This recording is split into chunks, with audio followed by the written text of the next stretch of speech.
कैमूर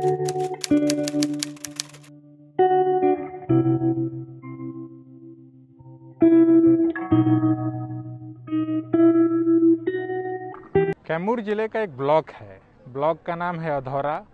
आमतौर पर जब आप इसको लेकर के सर्च करेंगे तो या तो ये अपनी खूबसूरती के लिए चर्चा में रहता है या फिर नक्सल गतिविधियों की वजह से भी इसकी खबरें जो हैं वो चर्चा में रहती हैं।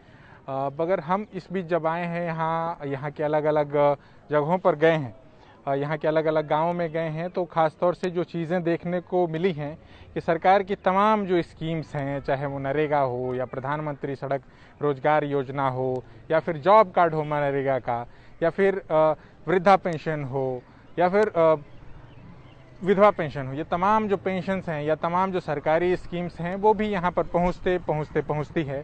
तो इसको लेकर के हमने अलग अलग लोगों से बातचीत की है, उनकी समस्याओं पर बातचीत की है, उनकी बातचीत को आप तक पहुँचाने की कोशिश की है।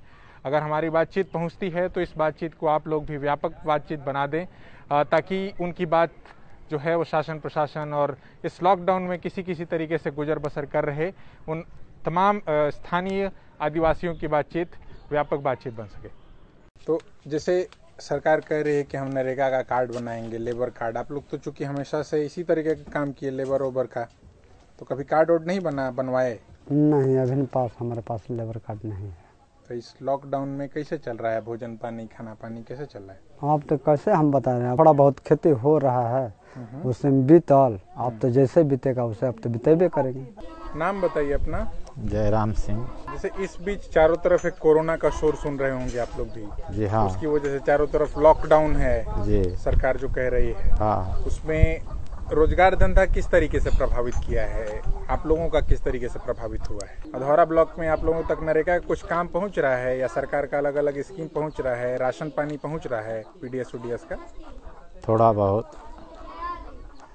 एक बार चला था, 5 किलो हमको मिला था अनाज, चावल। इस बीच जब 2 महीने से लगभग लॉकडाउन है, हाँ, तब से मिला है एक बार? एक बार। अच्छा, क्या मिला? गेहूँ 3 किलो चावल, 2 किलो गेहूँ, 5 किलो दाल नहीं मिला है। क्या कह रहे हैं, जो नरेगा का जो काम है, नरेगा का कार्ड बना है, तो आप लोग पर किसी तरीके का इस बीच भी काम नहीं आ रहा है या पहले भी काम नहीं आया? क्या काम आता है, इससे क्या होता है कि यहाँ के मजदूर भी नहीं जानता है कि हमारा मान लीजिए कि जॉब कार्ड बना है। यहाँ के मजदूर नहीं जानता है, मगर फिर भी क्या है कि खाते द्वारा पैसा निकलता है। अब फिर काम जीएसपी से होता है, ट्रैक्टर से होता है। यहाँ के लोग काम भी नहीं काम कर पाते हैं कि समय से पैसा नहीं मिलता है। अच्छा, जाते हैं हम लोग काम करते तो 1 महीना 2 महीना लग जाता है, तो गरीब आदमी हम लोग कैसे करेंगे, कैसे जिएंगे? यहाँ का लाचारी है। नरेगा और जल छाजन के काम यही होता है कि 2 महीना 1 महीना के बाद मिलेगा पैसा, तो यहाँ के गरीब कैसे जिएगा? क्या करते हैं हम, कोई जंगल के काम करते हैं, अच्छा है मान लीजिए कि यहाँ से पलायन करते हैं, जाते हैं बम्बे, दिल्ली, गुजरात। क्या नाम है चाची? कोमली कुंवर। इस समय कैसे जो चारों तरफ कोरोना बाटे, लॉकडाउन बा, कैसे चलता भोजन पानी, नाश्ता पानी, खाना? कैसे जौन धान काट के अनले बने तू ही खा तो नहीं जाके कैसे चलता? और ये बताओगे तो के जौन विधवा पेंशन मिला था? कुछ मिलते नहीं खे, वो हमारा सरकार घर से लाभ कुछ मिलले नहीं खे, तो हम पहुँचे कहीं। जैसे तू बड़ू विधवा, हाँ। तो विधवा खाती ब्लॉक में गईलू हो, कबो कागज की अर्जी लगौलू हो, कोई से गुहार लगौलू हो? मुखिया के लेके गली जा, होइबे नहीं कल तब का कहीं जाए, मुखिया संगे गई ना, ये मुखिया हमने के मुखिया का कहलस लोग ब्लॉक में का साथे गई रहू, कहत रहू कोई का साथे नहीं जा गल, कागज लगैली जा, ता मुखिया कहा कि हम अब मुखिया के लेके जल जी, मुखिया कहा कि हो जाए। आज अभी 9-10 बरस अब होता है, अभी होते बा। नाम बताओ अपन। हमार प्रेमा देवी नाम है। ई जोन ई जगह है, कौन जगह है? नाम जगह के नाम बताओ। जगह के नाम तो डुमरा ब्लॉक जोन हो अधौरा। तो ई बताओ चाची की राशन वाशन कार्ड बनल बा, बीच तमाम चारों ओर लॉकडाउन बाटे, कोरोना के नाम सुन ले बड़ू? हाँ। का है कोरोना? के जन कहत रहे कि बुखार की सर्दी होता तो बीमार कहत रहे। तो ओकरा वजह से सरकार कहती है कि घर ही में रहे के बा। हाँ तो राशन पानी राशन कार्ड और बनल बाटे? राशन कार्ड हमारा नहीं खे। नहीं खे? नहीं। तो कैसे चलता है इस समय लॉकडाउन में खाना पीना, खेती बाड़ी बाटे? अब कैसे हम बताएं पैसा के आगे के संजो के रखले पैसा नहीं कौड़ी 1 रुपया है नहीं के पैसा कोई मांगे कि दा तोहरे को मुआ दे 100 रुपया तो हम दे ही नहीं पा रहे उधर तो कैसे चलता है लॉकडाउन में खाना तो पानी? चलता कैसे जवन शेर भर दूसर रहे खेती बाड़ी के आगे कैले रह जाए अघन में धान कटने जाए तो वही कुल खाते जाए। जब ओराई तो कहते ना कि मरल जी नहीं तो कैसे मांगल जी नहीं मिली तो मुझे न कर खेल भी ना तो केहरो जाए के है सरकार नहीं कहता राशन कार्ड खाती, राशन कार्ड में बनावे में क्या दिक्कत आवता? कुछो नहीं हम कई हाली कागज लगौनी अच्छा, तो किए जान कैसे कैसे हो गला बुढ़बक आदमी हमरे पते नहीं चलल। तो ई बताओ कि जन ये दिक्कत होता परेशानी तो कुछ कहल चाहता रू सरकार से? हाँ तो काहे नहीं कहब का बोला? सरकार से हमन के दिक्कत बन जा तो हमन के खाना खोराक नहीं चाहिए खाए के। अब राशन कार्ड सब कोई के राशन मिलता हमरे के तो वो नहीं के मिले तो को हाली कागज लगौनी।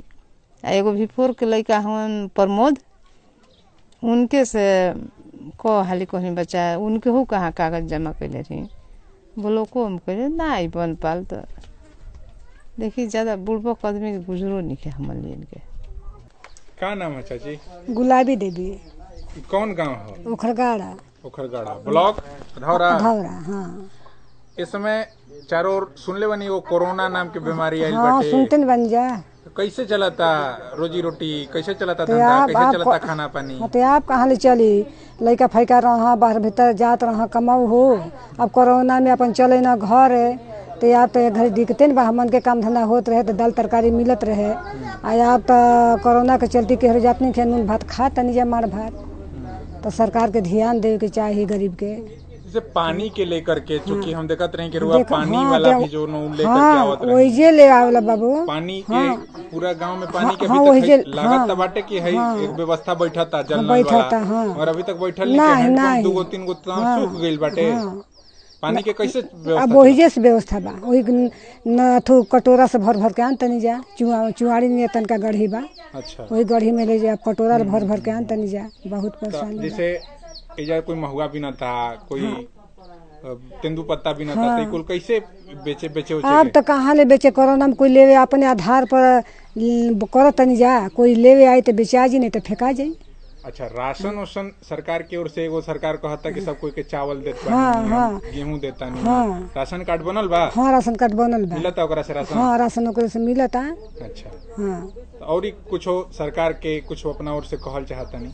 हाँ अभी है भाई ध्यान दे चाहे सरकार के गरीब आदमी के तबे न हमने जियल खाल जी। तो तनी करके ये जो आप खास तौर से हैंडपंप चला रहे हैं सरकारी हैंडपंप, ये कब से बिगड़ा हुआ है? करीबन साल भर हो चुका है सर। अभी 10 रोज पहले मरम्मत हुआ है लेकिन इससे पानी नहीं निकला। अच्छा, वो मिस्त्री लोग जैसे ही बनाकर वापस गए पानी का काम खत्म। अच्छा, मिस्त्री लोग जब बना रहे थे तो आया था थोड़ा सा पानी? हाँ हल्का सा आया था, उसके 10 मिनट बाद तुरंत ये चापाकल खराब हो गया। अच्छा, तो आप लोग इस समय कैसे पानी का काम चल रहा है आप लोगों का? पानी का काम नदी से हम लोग कर रहे हैं। यहाँ से 1 किलोमीटर दूर है, उसी नदी से जाकर पानी पीने का, नहाने धोने का, हर काम के लिए नदी से ही लाना पड़ता है। कौन कौन तरीके के और हैंडपंप भी 2 गो लागल बाटे सरकारी मगर सूख गइल बाटे। कैसे चलता पानी के गर्मी में? कोरोना बाटे चारों ओर, कैसे चलता काम? सर हमनी के यहाँ से गांव से करीब 1 किलोमीटर दूर एक चुआ बाटे जवन सुअरा नदी के जहाँ से उत्पत्ति होला वहीं से हमनी के पानी ला के खाना बनाए ले जा, पिए के भी वहीं से व्यवस्था होला, नहाए धोए के भी वहीं से व्यवस्था चलेला। अब हमनी के पानी के सबसे बड़ समस्या ये गांव खातिर बाटे और सड़क भी इतना यातायात के मतलब यहाँ रास्ता चालू रहेला कि जहाँ से हमनी के पानी नहीं ले जा छोटा सा गड्ढा है वो गड्ढा में भी लोग पियत खात सब बराबर एकदम बिल्कुल वो भी गंदा पानी हो जाला। तो समझी कि हमनी खातिर पानी के बहुत बड़ा समस्या बा। एकरा लेकर के सरकार के या तमाम जौन जनप्रतिनिधि बाटे, चाहे मुखिया बाना, जिला परिषद बाना या ओकरे अलावा विधायक बाना, सांसद बाना, इन तमाम लोगों तक गुहार नहीं लगल, जिला प्रशासन मजिस्ट्रेट से लेकर के तमाम लोग सर हमनी के ये सब सूचना हमेशा कोई ना कोई पदाधिकारी आवेला तो बतावत रही न जा, और अपने प्रतिनिधि लोग से भी कहल न जा, लेकिन वो लोग पता नहीं का सोच के, ये छोटा बस्ती सोच के या का समझ के ये गांव पर लोग ध्यान नहीं देवेलन। यही तरह संघर्ष चलता। पटवन वटवन के काम कैसे होला? पटवन का सर यहाँ की स्थिति बाकी जवन धान के फसल होला, भगवान के भरोसे पानी होई तो खेती हो जाला, न तो और गेहूँ सिंचाई चना वगैरह ये सब मसूर कोई चीज फसल दूसरा ना हो पावेला धान के सिवा। तो इस समय कैसे आप लोग के रोजगार धंधा चलाता, कैसे कमाई धमाई होता? थोड़ा बहुत जो भी होत बा रोजगार धंधा सब बंद बाटे कोरोना के वजह से, तो और भी चौपट बाटे। जवन बाहर भीतर लोग प्रदेश में कमावे भी जात रहन, वो सब भी घर पे लोग लौट रहल बा। बहुत बड़ा महामारी एकरा चलते डिस्टर्ब सब कोई भइल बा, पूरा दुनिया भइल बा। तो कमावे के हमनी के खास स्रोत यहाँ कुछ नहीं के, और जंगली जवन संपदा बाटे महुआ पियार केंडू पत्ता ये सब से होला, पर एकरो पर बिहार सरकार के वन सेंचुरी लागल बा, तो हमनी के कमाए के और कोई स्रोत नहीं के। का कहल चाहत बानी?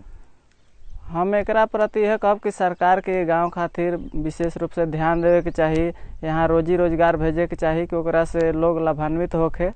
गांव के का नाम है? वो खड़गाड़ा कैमूर भभुआ जिला में पड़ेला, अधौरा ब्लॉक में। जी ठीक बा। खास तौर से आदिवासी समाज के लोग एजा रहेला? जी, अनुसूचित जनजाति यहाँ के पर्सनल लोग खरवार के नाम से जानल जालन। आपो खरवारे हैं? जी, हमो खरवारे बानी।